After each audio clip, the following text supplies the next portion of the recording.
ओम नमो भगवते वासुदेवाय नमो नमः। आज 5वां अध्याय, जिसमें देवताओं का ब्रह्मा जी के पास जाना और ब्रह्मा जी का भगवान की स्तुति करना, इसका वर्णन इस अध्याय में होगा। शुकदेव जी राजा परीक्षित को कहते हैं कि जो हमने गजेंद्र मोक्ष की कथा के बारे में जाना, यह समस्त पापों का नाश करने वाली है, पाप राशि को मिटाने वाली है। अब हम मनवंतरों की ओर आगे बढ़ते हैं। तो 5वां मनवंतर, जिसके मनु रह चुके हैं रैवत, और इस मनवंतर में शुभ्र ऋषि की पत्नी थी विकुंठा, और उनके गर्भ से भगवान ने अवतार लिया वैकुंठ के रूप में। यह उनका अंशा अवतार था, और लक्ष्मी जी की प्रार्थना पर लक्ष्मी जी को प्रसन्न करने के लिए उन्होंने लोक का निर्माण किया। उसका नाम पड़ा वैकुंठ लोक। यह लोक समस्त लोकों में सबसे श्रेष्ठ है, और इसका वर्णन हम तीसरे स्कंद में कर चुके हैं। इसका जो अगला मनवंतर, छठा मनवंतर है, इसके मनु चक्षु के पुत्र चाक्षुक हैं। वैराज की पत्नी के गर्भ से भगवान ने फिर से अंश रूप अवतार ग्रहण किया, तब उनका नाम पड़ा अजित। यहाँ पर उनकी माता है संभूति, वैराज की पत्नी, और उनके गर्भ से अजित उत्पन्न हुए, जो कि भगवान के अंशावतार है। इस अवतार में भगवान ने समुद्र मंथन में अपना पूर्णतः योगदान दिया। समुद्र मंथन जो हुआ है, उसमें देवताओं को अमृत पिलाया गया था, तो उसी कारण से भगवान ने यहाँ पर अवतार लिया था। राजा परीक्षित कहते हैं कि मैं ना उनके गुण लीलाओं को सुनने के लिए बड़ा ही उत्सुक हूँ। तो जैसे आपने गजेंद्र की लीला और इत्यादि पिछले स्कंदों में जो जो भगवान के गुणगान किए हैं, मेरा मन तो इसमें ठहर ही नहीं रहा।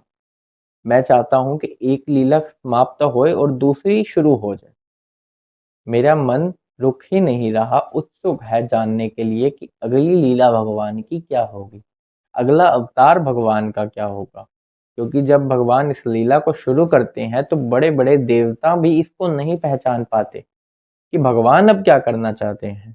लेकिन जब लीला संपन्न होती है, तो जानकर बड़ा मन ही खुश हो जाता।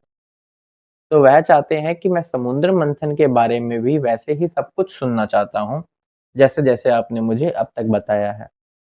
सुखदेव जी भगवान के रूप में ही हैं, यूं मानिए। यहाँ पर सुखदेव जी राजा परीक्षित को सब कुछ समझाते हैं, सब कुछ बताते हैं। जो समुद्र मंथन हुआ, जो शुरुआत हुई, वह हम जानते हैं। समुद्र मंथन की शुरुआत उस समय की बात है, जब देवराज इंद्र ऐरावत हाथी पर सवार होकर एक बार जा रहे थे। उन्हें रास्ते में दुर्वासा ऋषि मिलते हैं। दुर्वासा ऋषि प्रसाद की माला लिए हुए हैं, जो कि इंद्र को दे देते हैं।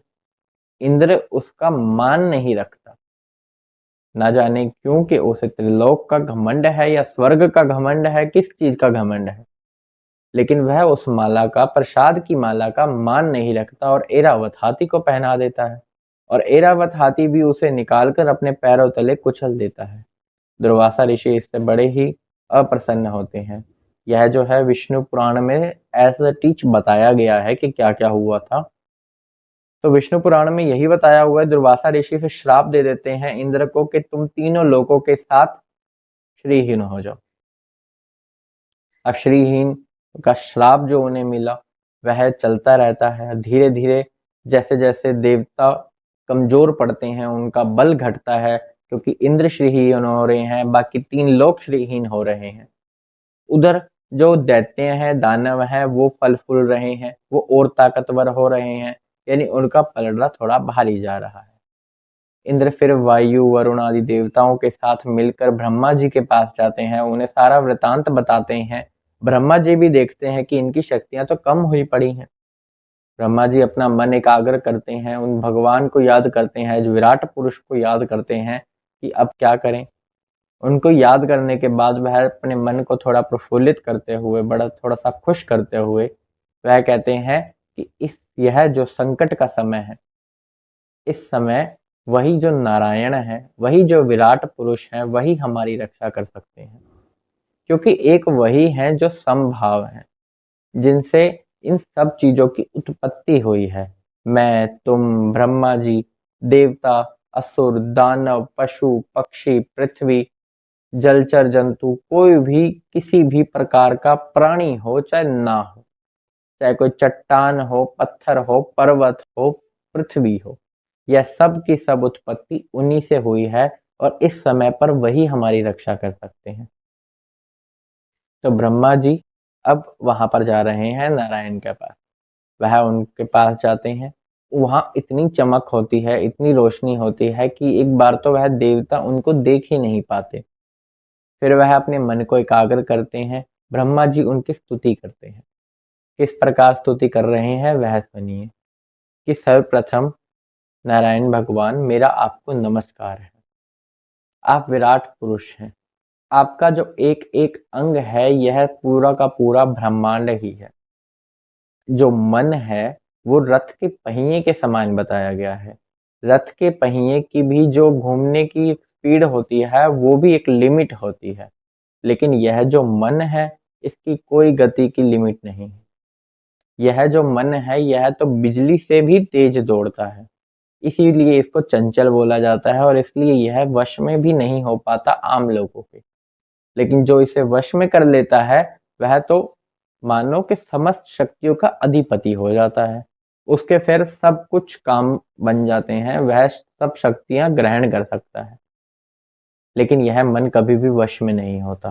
प्रभु, इस पृथ्वी पृथ्वी के परे ब्रह्मांड में इन सब से आप लिप्त नहीं हैं।